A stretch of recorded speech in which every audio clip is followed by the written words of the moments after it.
Boa noite a todos. Vamos elevar nosso pensamento a Cristo, para que possamos dar início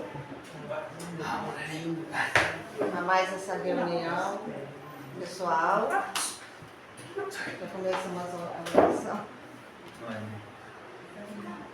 Vamos lá. Boa noite a todos. Vamos elevar nosso pensamento a Deus, pedindo suas bênçãos, por todos nós, por todos aqueles que não puderem estar aqui por algum motivo.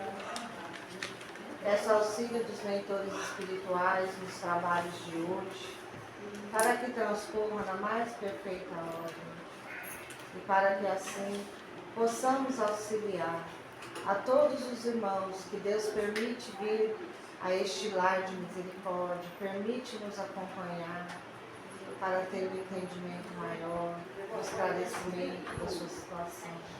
Então, que todos sejam abençoados e se sintam acolhidos neste momento. Que assim seja. Pai nosso, que estais no céu, santificado seja o vosso nome. Venha a nós o vosso reino, seja feita a vossa vontade, assim na terra como nos céus. O pão nosso de cada dia nos dai hoje, perdoai as nossas ofensas, assim como nós perdoamos a quem nos tem ofendido.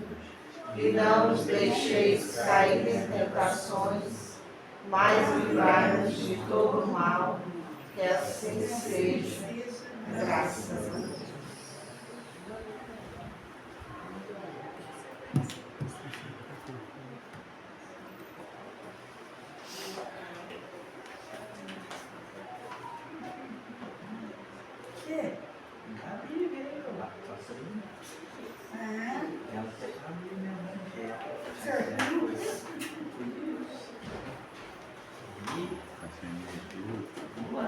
Boa noite a todos. Boa noite. A lição que a Gabi abriu para nós foi: muitos os chamados e poucos os escolhidos. É o capítulo 18 do Evangelho segundo o Espiritismo. E o Evangelho de Jesus é o Evangelho de São Mateus, capítulo 22, versos de 1 a 4.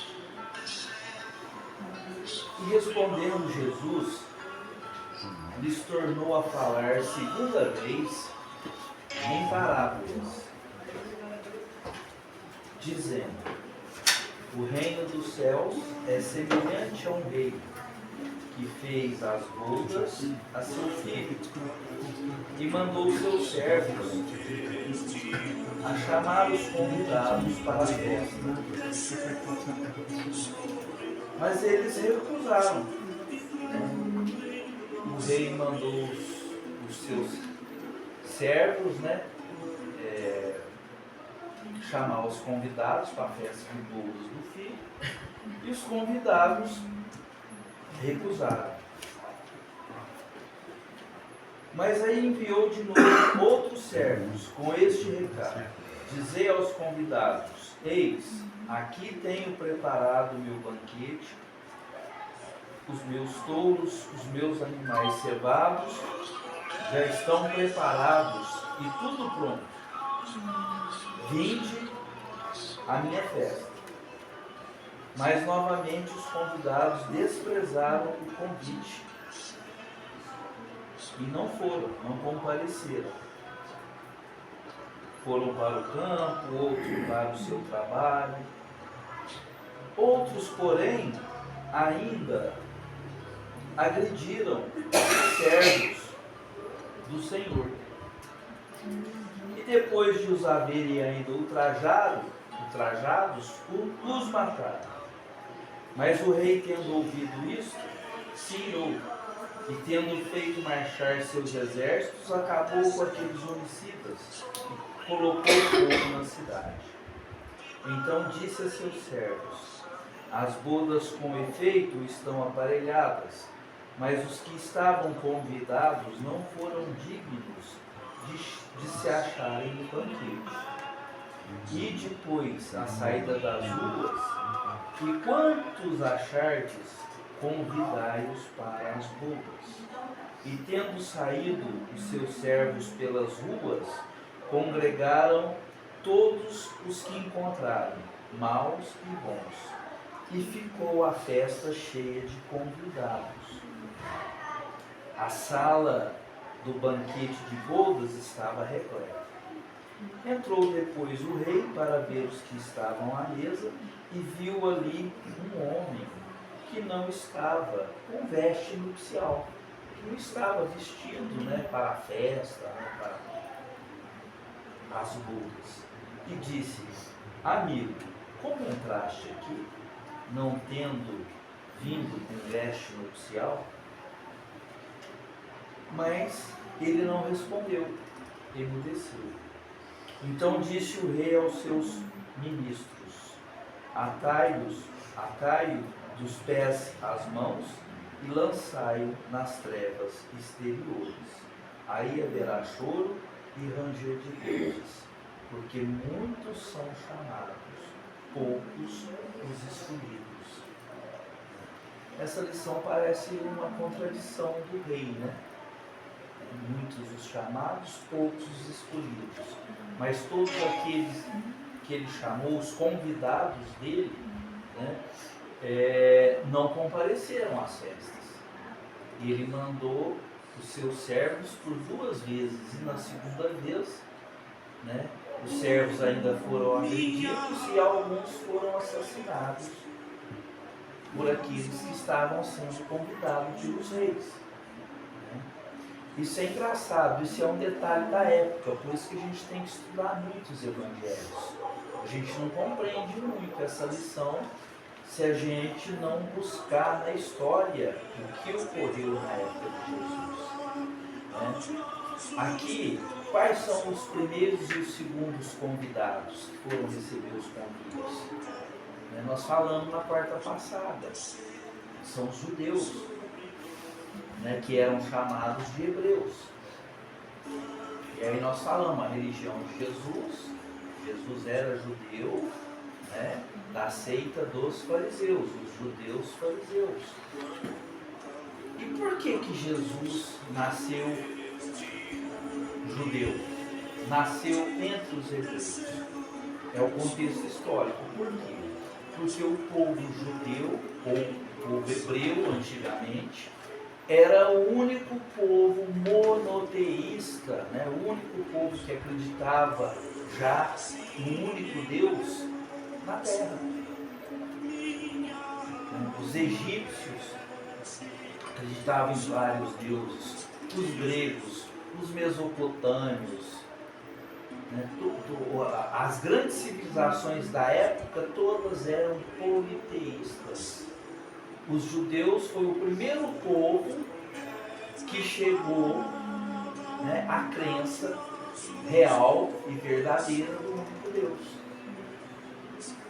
Começando lá com José do Egito, com Moisés.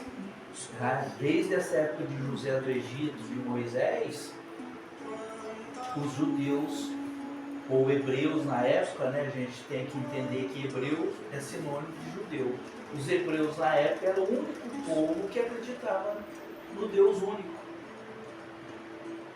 Então, por essa razão, era o povo preparado para receber a encarnação e o nascimento de Jesus.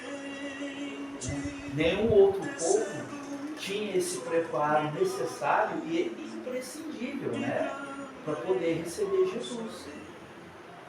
Então, Jesus deu essa oportunidade, de conhecer a realidade da palavra de Deus a quem primeiro? Aos da sua, por isso que é complicado a religião. Aos da sua religião. Então a primeira missão de Jesus era convidar quem? A conhecer a realidade real, vamos ser redundante. Os judeus, que seriam os fariseus e saduceus. Então esses foram os primeiros convidados, foram convidados 2 vezes, né? O povo da religião dele. E o que aconteceu? Não apareceram para as festas, para as núpcias, para bodas, né? Aí o que o rei fala? Não, então agora vá e convide, né, a todos. Então hoje nós conhecemos o ensinamento de Jesus, né? Porque como os judeus se recusaram ao convite, o rei Jesus, né, determinou que se convidasse a todos. Então retorne agora, quem se encontrar na esquina, convide a todos, né? E aí a festa ficou lotada. Muitos vieram e aderiram à palavra, ao ensinamento de Jesus. Mas ele pede uma condição, né? O que é a veste nupcial? Na verdade, né, a veste nupcial é a gente se desfazer do orgulho, do egoísmo, da vaidade, né? De todo o sentimento que nos faz com que nos tornássemos presos às coisas materiais. Essa é a condição de Jesus. Ou seja, qual a condição dele? A do exercício do amor e da caridade. Caridade que não é nada mais do que o amor em ação. Porque o amor é um sentimento abstrato. A caridade é a gente colocar o amor em atitudes, o amor em ação. Então, se a gente não compreende esse fato histórico, essa circunstância, né, nós não conseguimos entender essa parábola de Jesus. Do rei que chamou, né, mandou seus servos convidar por duas vezes, né, os convidados especiais, aqueles que fazem parte, né, da sua família, e as 2 vezes, né, quem que matou, é interessante, né, e se a gente for ver, esses servos são os profetas do Antigo Testamento, todos vieram, e é interessante isso. Se a gente for refletir, pegar lá na nossa Bíblia, que nós temos na nossa casa, quem matou todos os profetas? Quem condenou à morte todos os profetas? Os judeus, os hebreus. Todos os profetas. Isaías, Abacuque, todos eles foram condenados à morte pelos próprios judeus. Voltando ao tema, qual que é o tema? Muitos os chamados, poucos os escolhidos. Né? A gente lembra, quem é o escolhido? O escolhido é um vencedor? Pode ser, não pode. Então nós podemos comparar também com o vencedor, né, no jogo de futebol, o vencedor nas Olimpíadas, né, numa corrida, no salto em alturas, na natação. Quem vence? É aquele que mais treina, é aquele que mais dedica, é aquele que na hora do momento da prova esquece de si mesmo. Quantas vezes a gente acompanha as Olimpíadas, né, o nadador ganhou por 1 milésimo de segundo, o corredor por 1/10. O salto em altura, lá a moça que saltou, né, por 0,01 centímetro. Então quem é o vencedor? É aquele que resiste, é aquele que tem paciência, tem é perseverança, aquele que tem fôlego, é aquele que tem perseverança. Então olha que lição, né, chamado para nós todos que estamos aqui em especial. Né? Então o que devo fazer para ser escolhido? O que eu preciso fazer? Então necessariamente eu tenho que praticar o amor incondicional com toda intensidade. Eu preciso aprender a entender o que é caridade. Isso é muito interessante. Tudo isso nós temos que estudar, meus irmãos e minhas irmãs. Às vezes a gente pensa que está ajudando as pessoas e não estamos. Às vezes nós fazemos tanta coisa achando que estamos abafando, que estamos, e não estamos. Então nesse momento nós precisamos orar, pedir discernimento. Às vezes às vezes o não dar, né, é mais caridade do que se você der a sua afirmativa positiva ou der o que a pessoa precisa instantaneamente. O que eu quero dizer? A caridade, para ser caridade, ela precisa ser planejada, ela precisa ser projetada, precisa ser estudada. Na verdade, estudada por quê? Porque a caridade que Jesus fala é aquela que quem recebe, né, nem sabe que é caridade. Óbvio. Porque se eu faço caridade e mostro que eu estou ajudando que a pessoa precisa, o que fala Jesus? Você já tem a pessoa como essa. Ora, então, é a arte da gente inverter, a gente chegar naquela pessoa que precisa, né? Precisa até do alimento, do dinheiro, e chegar lá e falar: eu estou precisando que você limpa lá à frente da minha casa, eu preciso, nossa, eu estou precisando tanto de você. Né? Quer dizer, a gente inverter. Né? E é interessante, aqueles que realmente precisam e necessitam, eles têm vergonha de pedir. Eles não vão bater na nossa porta. Não vão. Né? Então, o que os incrédulos, né, diriam, né? Ou qual a reação deles com relação a essa parábola de Jesus? Né? E aqui eu já falei, ela é um pouco contraditória. Né? Porque no final, ele fala, no final o que fala? Entrou depois o rei para ver os convidados que estavam à mesa e viu ali um homem que não estava vestido com veste nupcial e disse-lhe: amigo, como entraste aqui não tendo vestido a veste nupcial? Mas ele se enrubesceu. Então disse o rei aos seus ministros: atai os pés e as mãos e lançai-o às trevas exteriores. Ali haverá choro e ranger dos dentes, porque são muitos os chamados e poucos os escolhidos. Então os incrédulos vão rir desta parábola. Lhes parece de uma pueril ingenuidade, pois não admite que haja tantas dificuldades para a realização de um banquete. Começa por aí, né? Todo mundo quer ir à festa, todo mundo quer ir a um banquete, todo mundo quer ir a uma boda, né? ao aniversário. E ainda mais quando os convidados chegam ao ponto, né, de matar os enviados do dono da casa.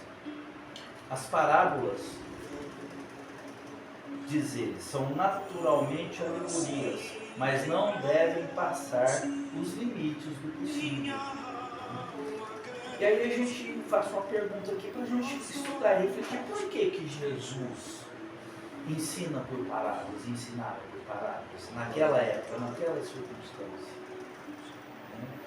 Porque nem todos estavam preparados para receber aquele ensinamento espiritual naquele momento.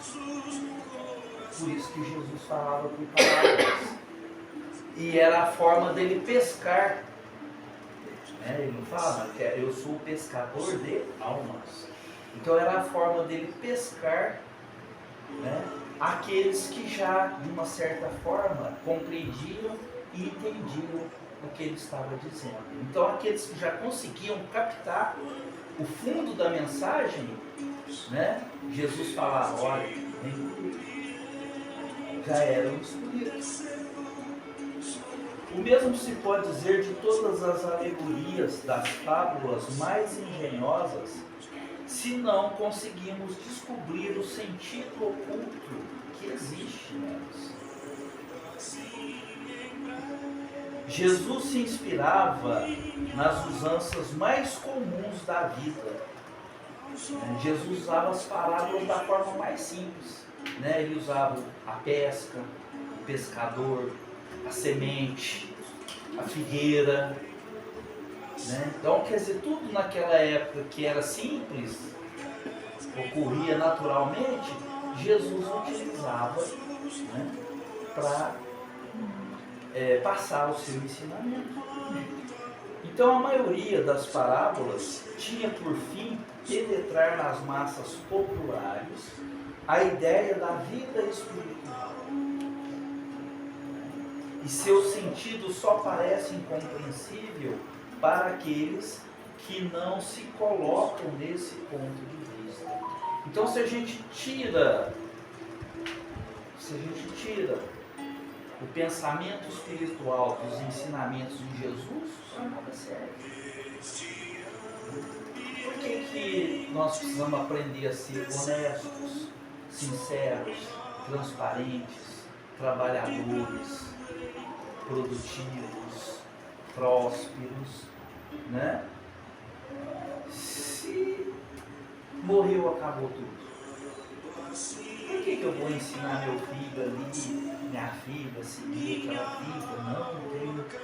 Não, tenho que ter ética, tenho que ter moral, os nossos costumes. Qual a razão? Morreu, acabou.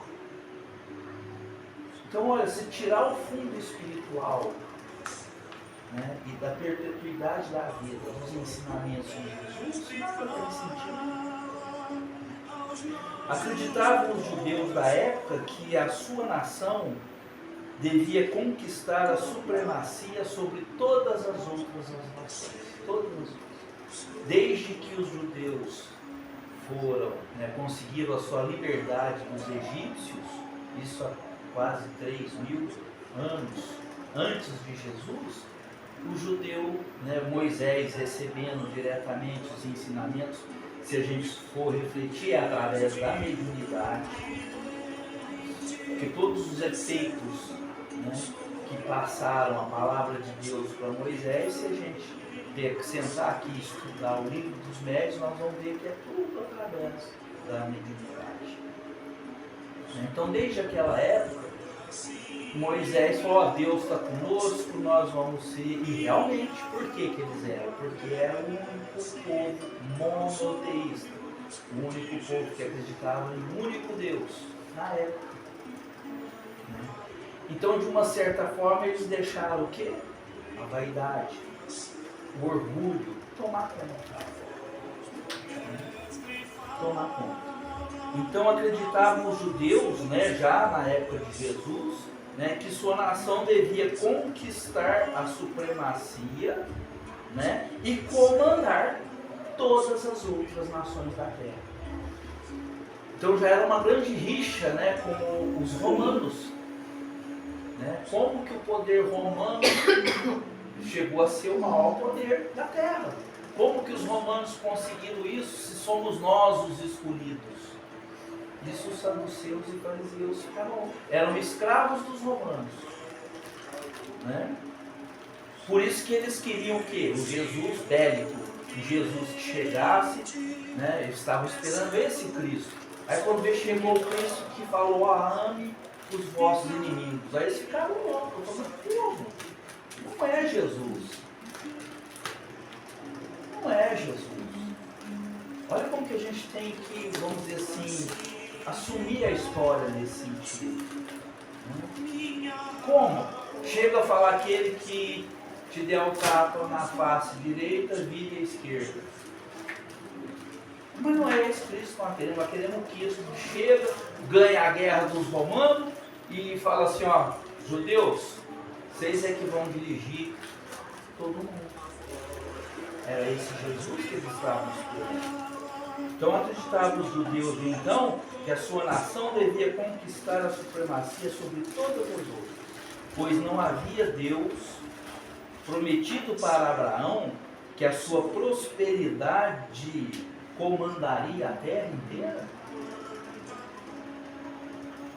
Quer dizer, Deus há 2.000 anos antes de Jesus falou para Abraão: olha, vocês é que vão dirigir toda a humanidade. Então, tomando sempre a forma pelo fundo, eles se julgavam destinados a uma dominação efetiva do plano material terrestre. Então eles acreditavam que de uma forma ou de outra, uma hora, eles comandariam toda a terra. E nós estamos aí hoje, com os nossos irmãos judeus em menor proporção, lá, dizimando os irmãos de Gaza. São filhos ali de uma mesma família, os árabes e judeus. Então é a história que a gente precisa estudar. Então o mais interessante é isso, é a gente lembrar que Jesus nos ensina a buscarmos a porta estreita. E aí agora nós vamos transformar essa lição para o dia de hoje. Nós estamos na quaresma dos católicos, né, dos nossos irmãos católicos, e falamos na reunião passada sobre a quaresma. Então é um momento de jejum, é assim. Mas que jejum? O jejum da maledicência, o jejum da fofoca, o jejum de não desejar, né, mal ao semelhante. O jejum de não falar mal das pessoas. Nós temos que entender de verdade o que é agradável a Deus. Né? A promessa de subir 40 degraus, de ir a pé do Itaú a Cássia, de ir a pé a Aparecida do Norte. Será que Deus quer isso da gente? Ou Ele quer que a gente se torne mais doce, mais amável com as pessoas, mais amigo? Né? Será o que é mais agradável ao Pai? Sabe, nós precisamos buscar esse discernimento. E na quaresma nós temos que falar que nesse momento, né, quando a gente era pequenininho, origem católica, né, muito prazer, amamos a religião católica, como amamos todas as religiões e devemos respeitar todas as religiões. Esse é o que Jesus nos ensina em profundidade. Jesus era judeu, da linhagem dos fariseus. Nós já falamos aqui, né? Frequentava todas as festas judaicas. A gente fala de Páscoa, mas a Páscoa que está vindo aí é uma festa católica? Não. A Páscoa é uma festa judaica que era comemorada por Jesus. Então, nesse momento de quaresma, a gente falava, assombração, não faz isso. Nossa, a gente largava, gostava de jogar pedrinha, hoje não vê mais isso, é só celular, né? De pique de baleia, de pique de esconde, né? Na nossa juventude. Quando chegava na quaresma, ó, não pode brincar, porque senão a coisa fica feia, né? E a gente tinha essa tradição de na quaresma, não bebia. Os que gostavam de tomar uma na quaresma não bebia, e quando chegava no sábado da aleluia, tudo que bebeu nos 40 dias bebia no sábado da aleluia. Que vantagem, né? Então nessa época, com a lição de hoje, nós temos que entender que na verdade as portas do umbral se abrem para os espíritos que estão lá em sofrimento, que estão lá às vezes abandonados. Né? E já que nós estamos falando de umbral, nós temos que refletir que não é menos um pouquinho, 80% dos nossos irmãos e irmãs que estão presos ao umbral, vocês vão levar um grande susto. Não fizeram mal nenhum. Fizeram mal. Mas não fizeram mal, por que foram para o umbral? Porque são aqueles que sempre tiveram vida abastada, não tiveram necessidade, fim de semana vão para o clube, dia de semana trabalha e ganhar dinheiro, né? Olha, fez um... Não fiz o mal. Por que eu... Né? Às vezes a gente se depara aqui com espíritos tristes, né? Aborrecidos. E olha que estão há 100, 115, 200 anos lá no umbral. Não tem nem ânimo, nem vontade para voltar à Terra. Por quê? Porque levaram, sabe, aquela vida morna. Né? Não tiveram grandes dificuldades. então tudo bem. Olha, isso nos leva a perceber que para fazer o bem, precisamos ter atitude, precisamos ação.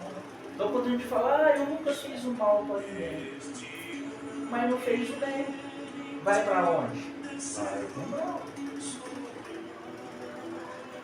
E aqui a gente aprende que o umbral é um estágio transitório e é físico. É físico. Por quê? Porque é sintonia. Pensamento atrai pensamento. Então, se você... eu trabalhei o dia inteiro, eu ia no centro espírita, eu ia na igreja. Maravilha, eu saí de casa agora, eu moro ali atrás da igreja. Nossa, lotadinho. Ainda falei com a minha mulher, que beleza. Maravilha, né? As pessoas estão orando, estão rezando, tá? Perto de carro. Maravilhoso. Né? Isso é essa questão de sintonia.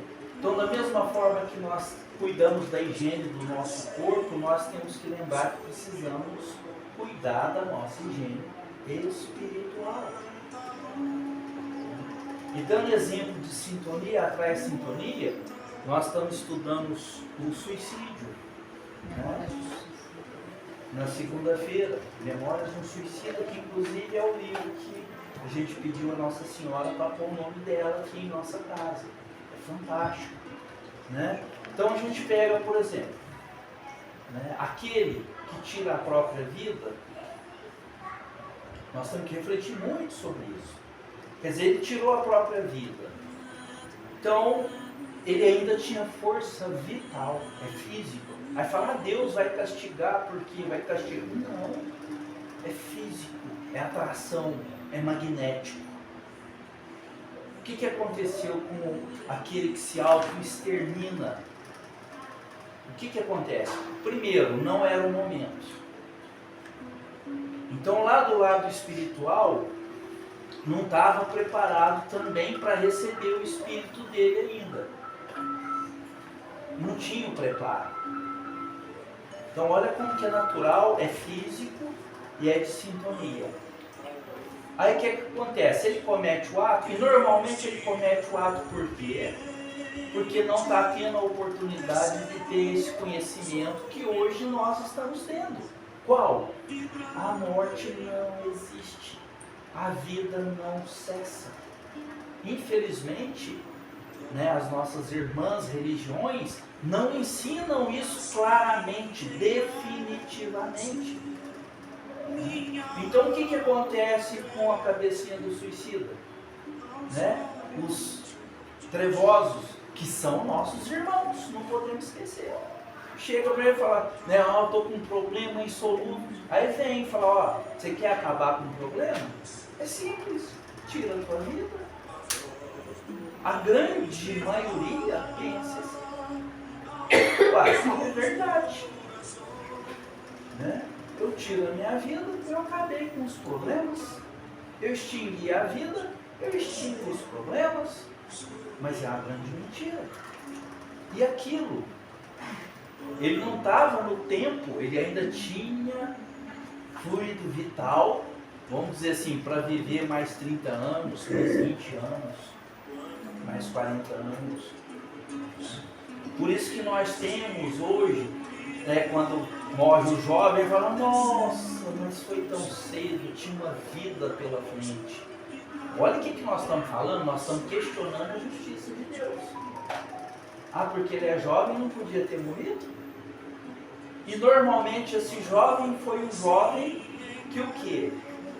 Que tinha mais 20 anos, mais 30 anos de vida pela frente e não suportou a sua vida anterior. Por quê? Porque ele tinha fluido vital. Então isso é físico. Não é Deus que castiga. Olha, é nós que traçamos o nosso próprio futuro. É tanta liberdade que Deus, nosso Pai, nos dá. E Deus quer nos ver de que forma, gente? Deus quer que sejamos felizes. Deus quer que nos amemos uns aos outros, como Jesus nos amou. porque como Jesus nos amou, porque é muito profundo isso. Então o que acontece quando a pessoa se auto-extermina? Ela ainda tinha grande concentração de fluido vital. Então o que vai acontecer? O espírito dela vai ficar, olha, é terrível, ele vai ficar primeiro junto do corpo dele, vai ficar agarrado ao corpo. Olha o sinal, cadê? Né? Ele vai ficar agarrado ao corpo, porque não terminou, ele tinha muita vida, ele tinha talvez 20, 30, às vezes 40 anos pela frente. Então, a primeira observação dele, a hora que faz a passagem de sofrimento, é isso. Né? O primeiro desespero é quando ele se auto-extermina. E o que acontece? Você fala, uai, me falaram aqui na minha cabeça que eu tirava a minha vida, resolvia os meus problemas. Já é a primeira decepção. Né? E outra, ele vai ficar da forma que ele cometeu o auto-extermínio, ele vai ficar tendo aquela imagem constantemente até o dia que o seu fluido vital, o fluido do seu corpo físico for extinguido. Então olha o tanto que nós precisamos orar pelos suicidas. Como na passada a gente pediu para a gente orar pelos presidiários, pelas presidiárias, pelos criminosos.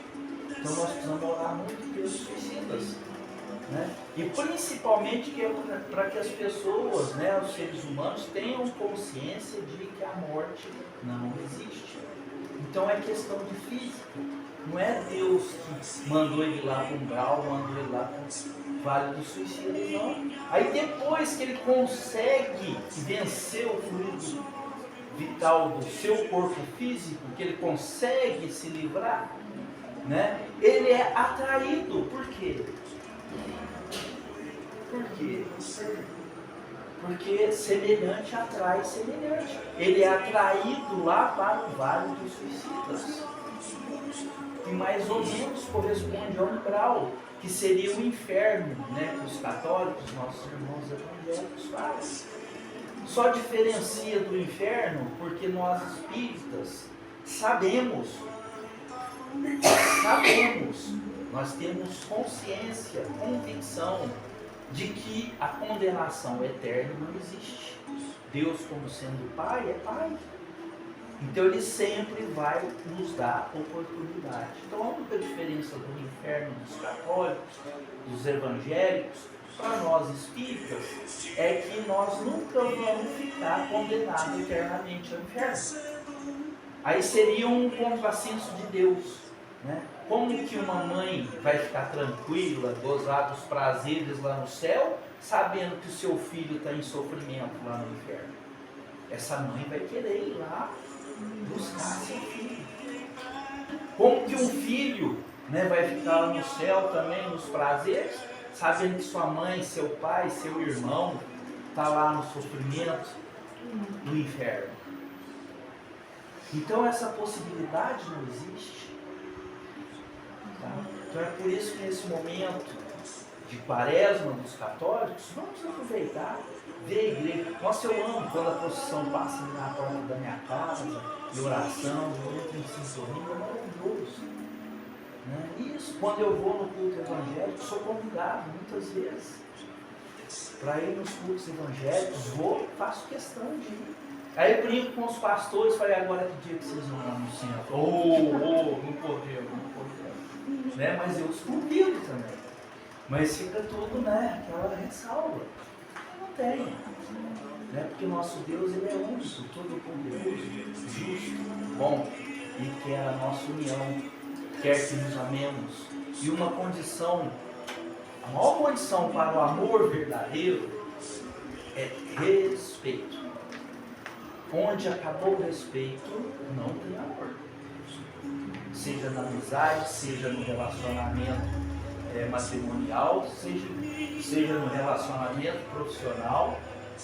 Então, aonde estivermos, se prezamos o amor ensinado por Jesus, né, temos que respeitar. É uma condição sine qua non, né, para que a gente ame. Por isso que Jesus nos ensina a respeitar todas as religiões.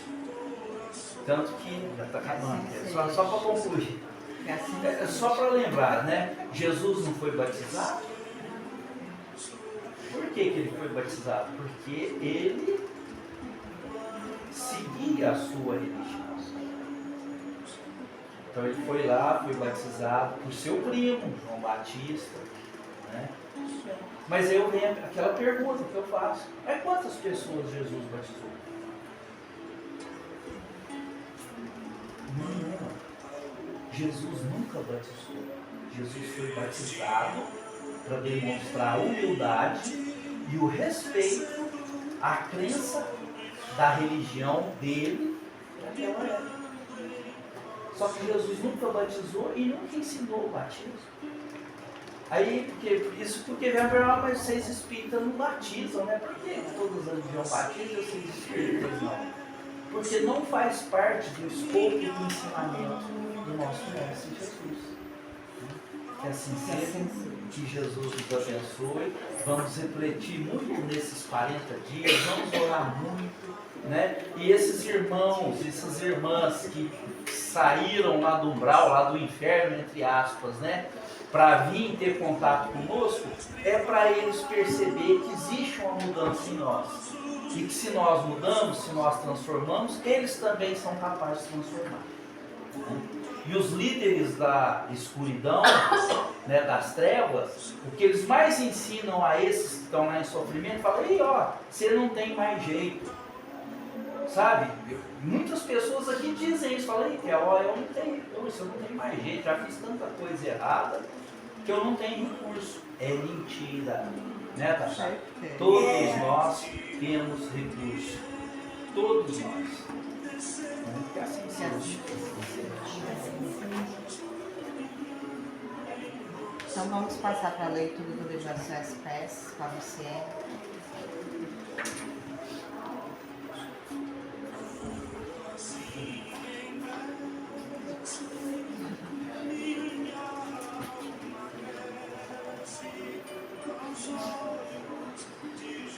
Ave Maria, Ave Maria, cheia de graça, pura sem jaça. Ouvi meu pranto, ouve meus ais, agasalhai-me sob vosso manto. Eu sofro tanto, não posso mais. Mãe de Jesus, a minha cruz é tão pesada e a caminhada aqui na estrada é tão cruel. Tem tanto fel. Enxugai as mágoas da alma aflita nas voragens das provações do coração. A minha taça, Ave Maria, cheia de graça. Mas, contemplando o vosso semblante tão deslumbrante de graça e amor, eu me convenço de que a minha dor é quase nada. Já não me sinto triste e cansado. A minha caminhada aqui na estrada vejo aplainada. O meu pranto secou por encanto. Os meus ais não ouço mais. É que mantenho uma posição vitoriosa e confiante e bondosa. Tão pressurosa me acolhestes. Mãe caridosa, que o filho enlaçais. Ave Maria, cheia de graça.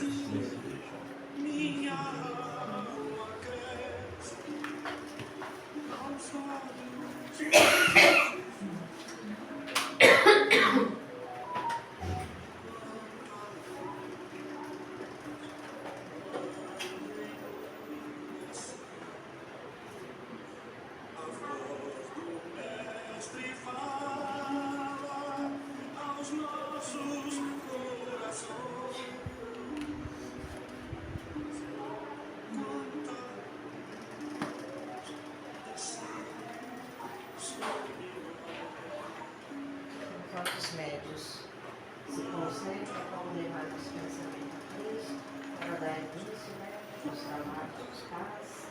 Vamos começar os trabalhos aqui do lado de fora, em nome de Jesus. Possamos desacelerar nossas mentes,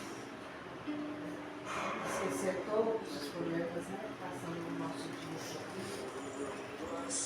Entregar este momento a Cristo, verdadeiramente. Possamos sentir a sua presença, o seu amor, a sua igreja. Peço aos mentores espirituais que possam começar os trabalhos aqui do lado de fora, aplicando paz em cada um de nós, revitalizando as nossas energias, fazendo o alinhamento e a limpeza dos nossos chakras. Que assim seja. Ave Maria, cheia de graça, o Senhor é convosco. Bendita sois vós entre as mulheres, bendito és o fruto do vosso ventre, Jesus. Santa Maria, Mãe de Jesus, rogai por nós, pecadores, agora e na hora de nossa passagem, que assim seja, graças a Deus.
Número 2, número 3.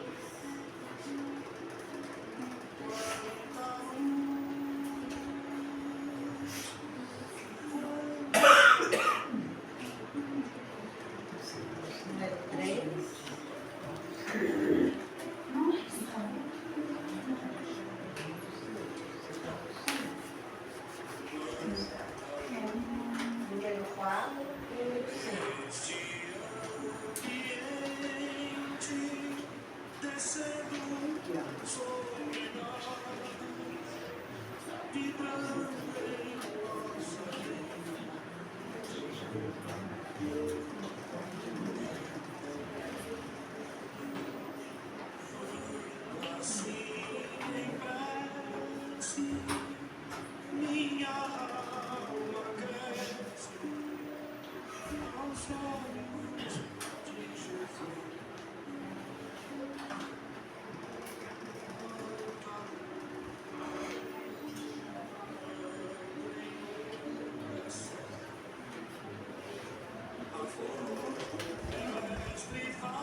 Minha alma cresce aos olhos de Jesus. Número 6.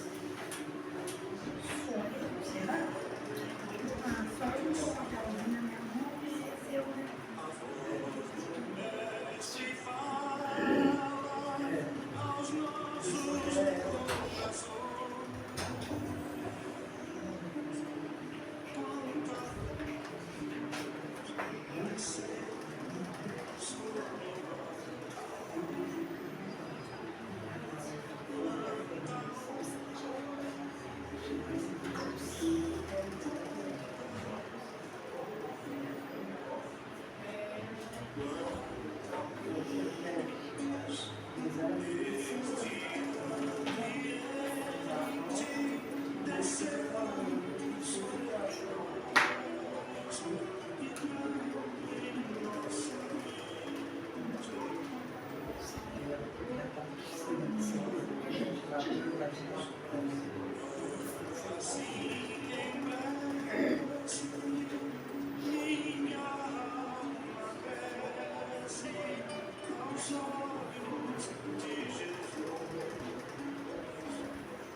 Número 7.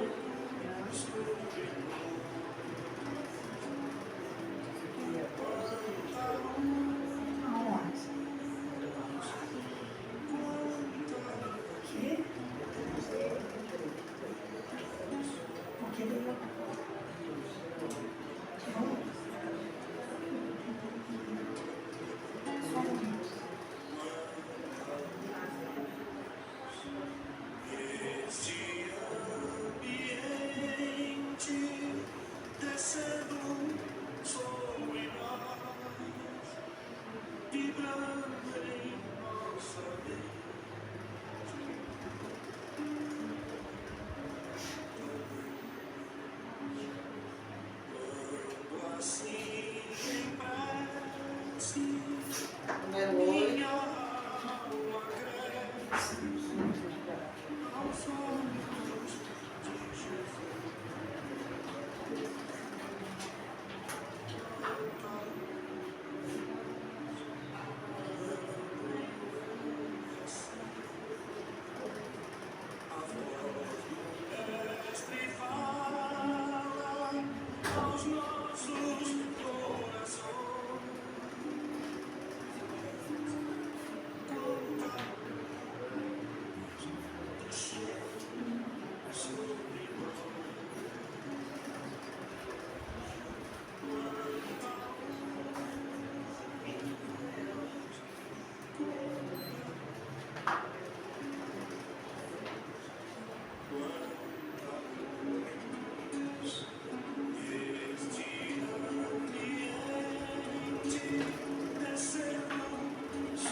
vibrando em nossa mente.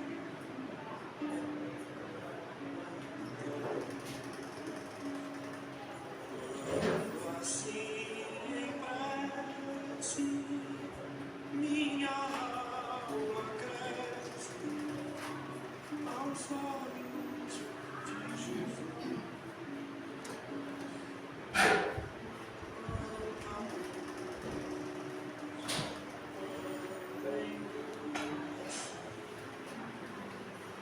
A voz do Mestre fala aos nossos Número 9. Número 10.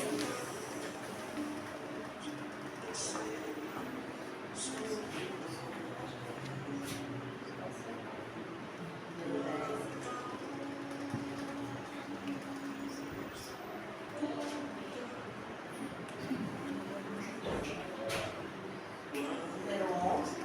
E 12.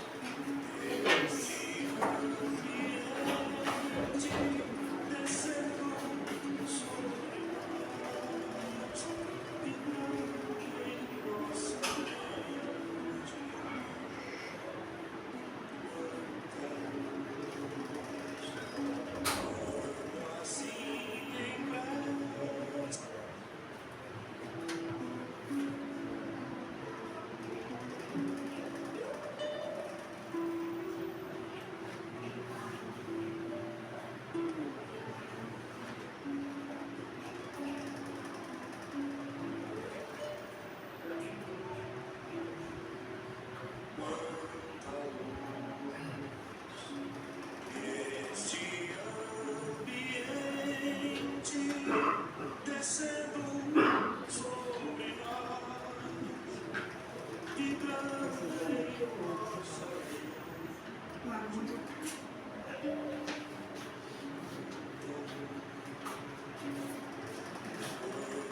assim em prece, minha alma cresce aos olhos de Jesus.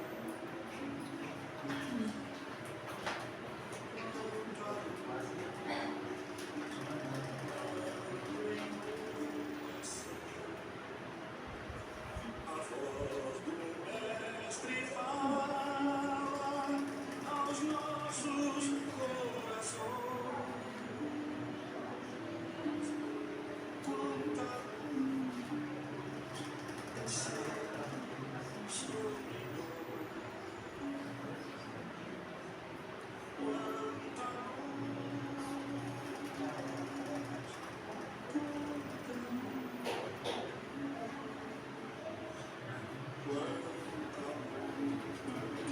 número 13. Descendo sobre nós, nossa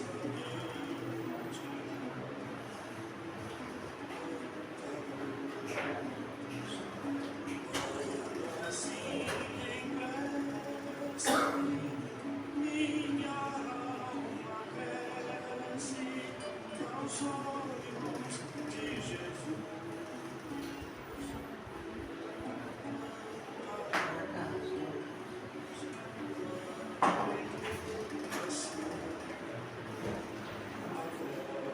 Mestre fala aos nossos corações.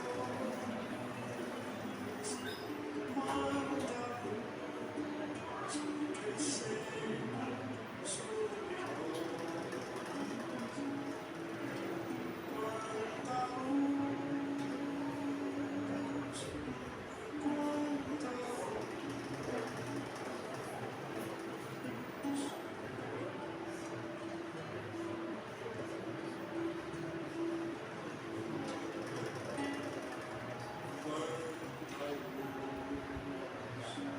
neste ambiente descendo sobre nós, vibrando em nossa mente.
Assim minha alma cresce aos olhos de Jesus.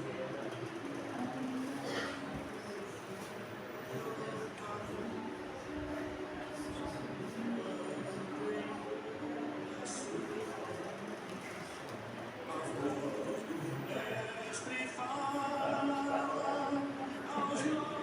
nossos corações.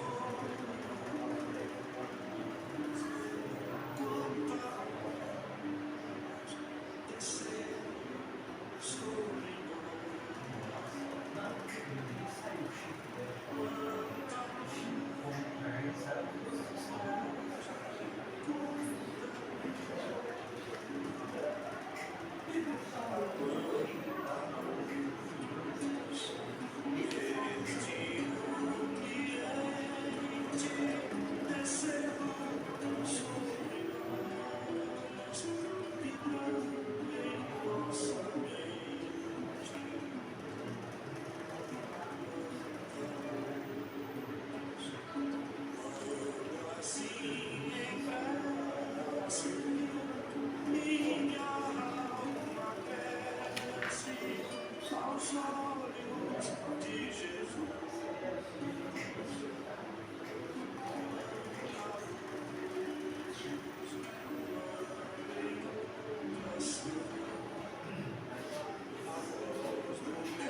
Mestre fala aos nossos corações. Quanta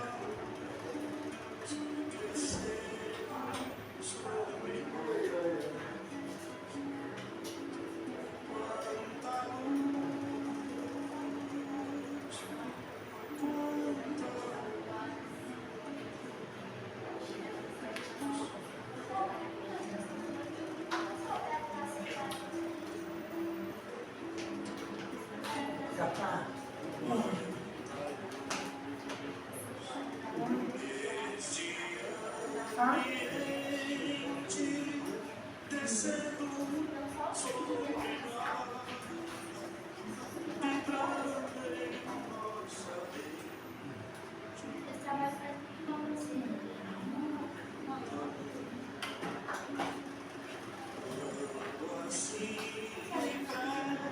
assim cresce, minha alma cresce aos olhos de Jesus.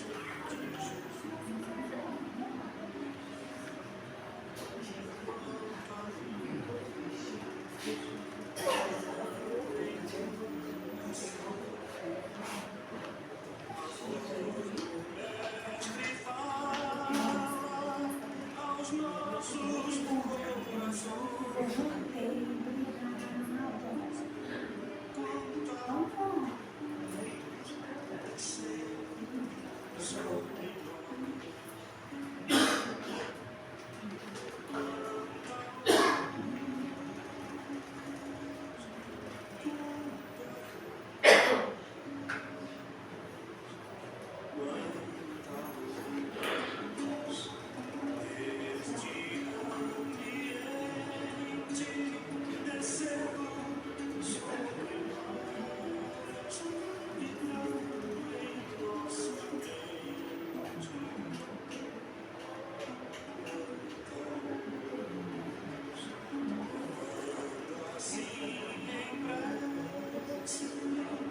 Minha alma cresce aos olhos de Jesus.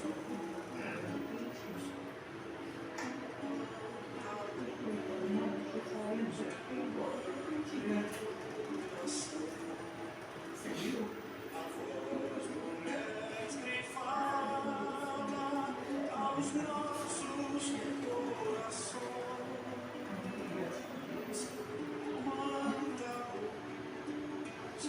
descendo sobre nós, quanta luz, quanta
Essa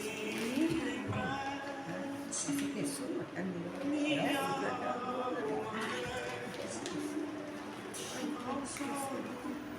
Se eu tivesse pegado, eu podia ficar com esse celular pra mim. Quando eu comprar.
descendo sobre nós, vibrando em nossa mente.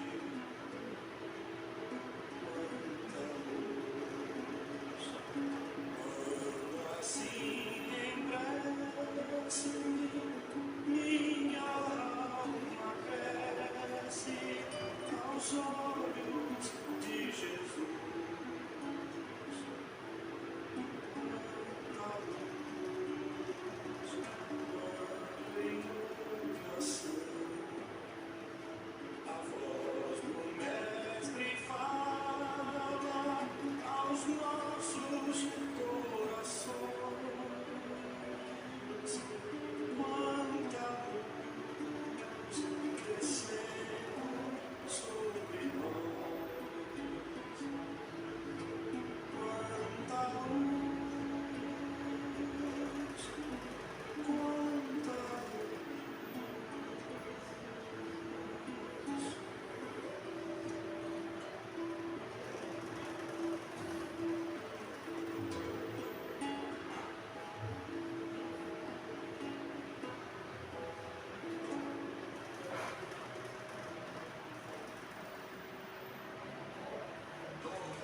aos olhos de Jesus.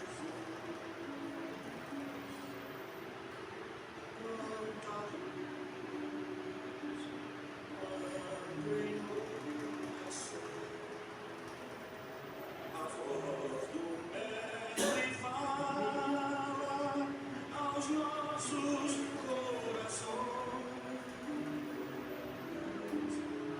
Quanta luz descendo sobre nós. Quanta luz,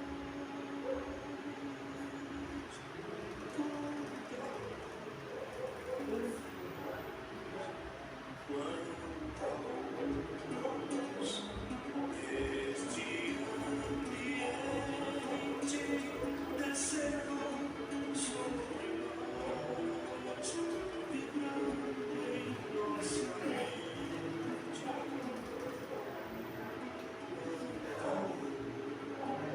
mente. Assim embrece, minha alma cresce aos olhos de Jesus. Quanta luz, quando em oração a voz do Mestre fala aos nossos corações. Quanta luz descendo sobre nós. Quanta luz, quanta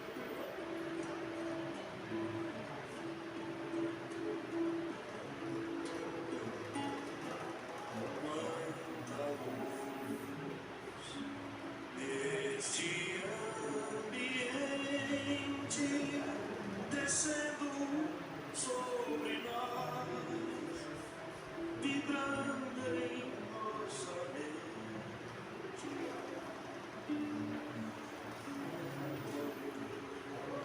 assim embrece, minha alma cresce aos olhos de Jesus. Quanta luz, quando em oração a voz do Mestre fala aos nossos corações. Quanta luz descendo sobre nós. Quanta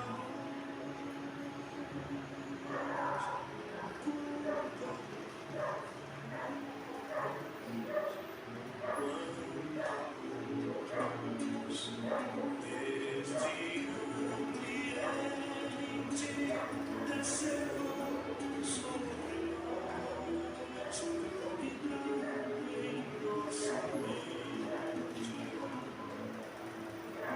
Quanta luz, quando assim embrece, minha alma cresce aos olhos de Jesus. Quanta luz, quando em oração a voz do Mestre fala aos nossos corações. Quanta luz descendo sobre nós.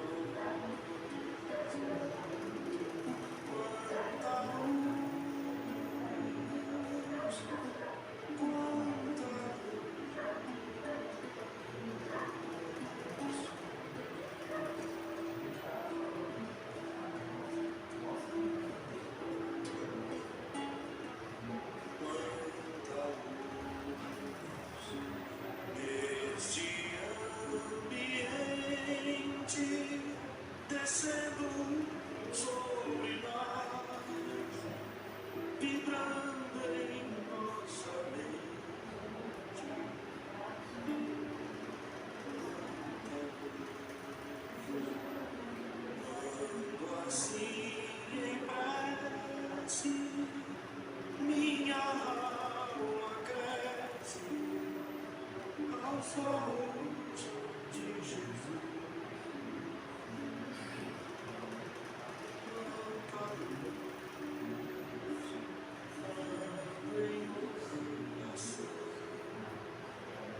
A voz do Mestre fala aos nossos corações.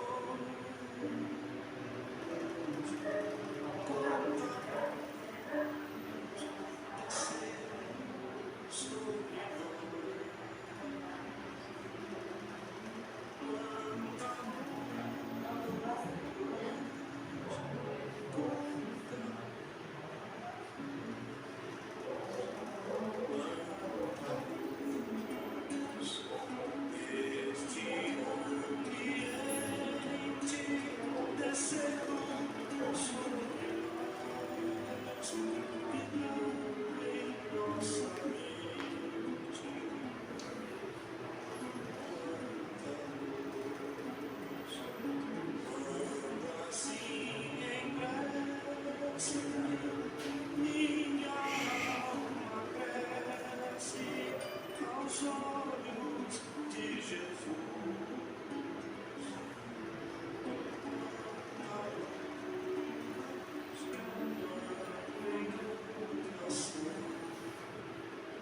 A voz do Mestre fala aos nossos corações. Manda descer sobre nós. Quanta luz, quanta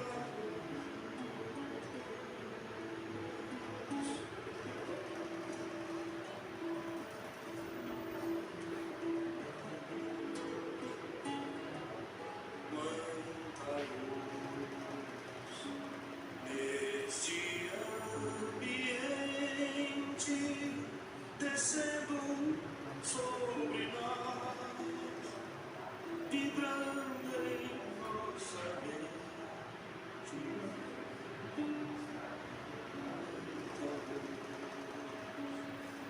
Quando assim em prece minha alma cresce aos olhos de Jesus. Quanta luz, em oração. A voz do Mestre fala aos nossos corações. Quanta luz descer sobre nós. Quanta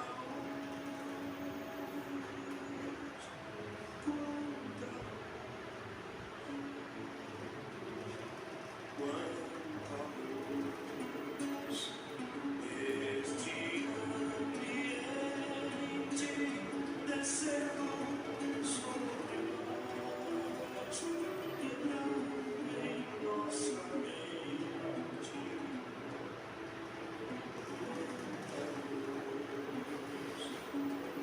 Quando assim em prece minha alma cresce aos olhos de Jesus.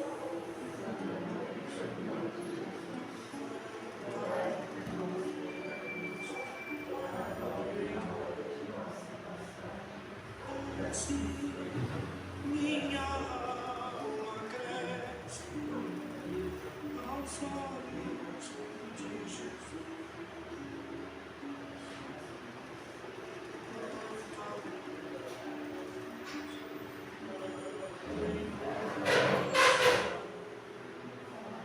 A voz do Mestre fala aos nossos corações.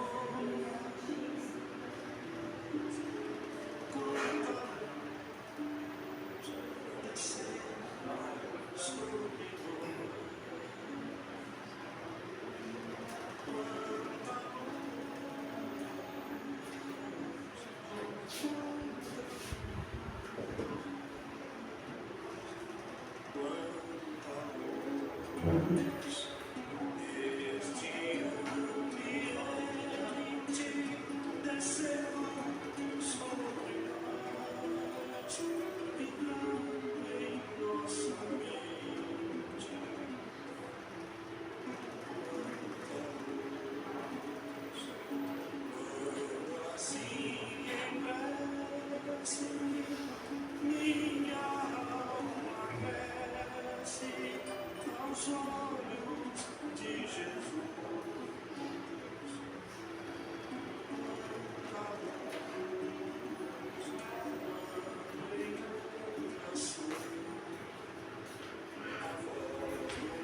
Todo mundo tá com sono, gente. Todo mundo Graças a Deus. Todo mundo vai dormir a noite inteira. Amém. Vamos elevar os nossos pensamentos a Cristo, para que possamos agradecer por estarmos aqui, por essa oportunidade nas nossas vidas, a oportunidade do auxílio, nos auxiliar também, aprender. Eu peço que Deus abençoe a todos nós que estamos aqui, a todos que não puderam vir por algum motivo, a todos que acompanharam o Evangelho dos seus lares. Que Jesus possa estar abençoando a cada leito nos hospitais, a cada idoso que é zelado por sua família, principalmente aqueles que estão no lar de idosos, a todos os pais e mães de família, Senhor, principalmente aos desempregados, a todos os irmãos dependentes dos vícios, qualquer que seja o vício, a droga, o cigarro, o álcool, o jogo, o sexo, a comida. Abençoe as nossas crianças, Senhor, que serão o futuro do nosso amanhã. Abençoe a todos os irmãos que estão nas penitenciárias, que necessitam tanto do vosso amor, tanto da vossa misericórdia, para a mudança de suas vidas. Mas peço também, humildemente, pelas mães, que oram e pedem pelos seus filhos, que estão no mundo do vício, que estão nas penitenciárias, que estão no caminho, não tão só. Que possam auxiliar essas mãezinhas, para que elas consigam, por suas orações, alcançar e tocar o coração de cada um. Que assim seja. Pai nosso, que estais nos céus, santificado seja o vosso nome. Venha a nós o vosso reino. Seja feita a vossa vontade, assim na terra como nos céus. O pão nosso de cada dia nos dai hoje. Perdoai as nossas ofensas, assim como nós perdoamos a quem nos tem ofendido. E não nos deixeis cair em tentações, mas livrai-nos de todo mal. Que assim seja, graças a Deus. E assim, damos por encerrada mais essa humilde reunião de hoje. Na graça do Senhor Jesus. Que a graça do Senhor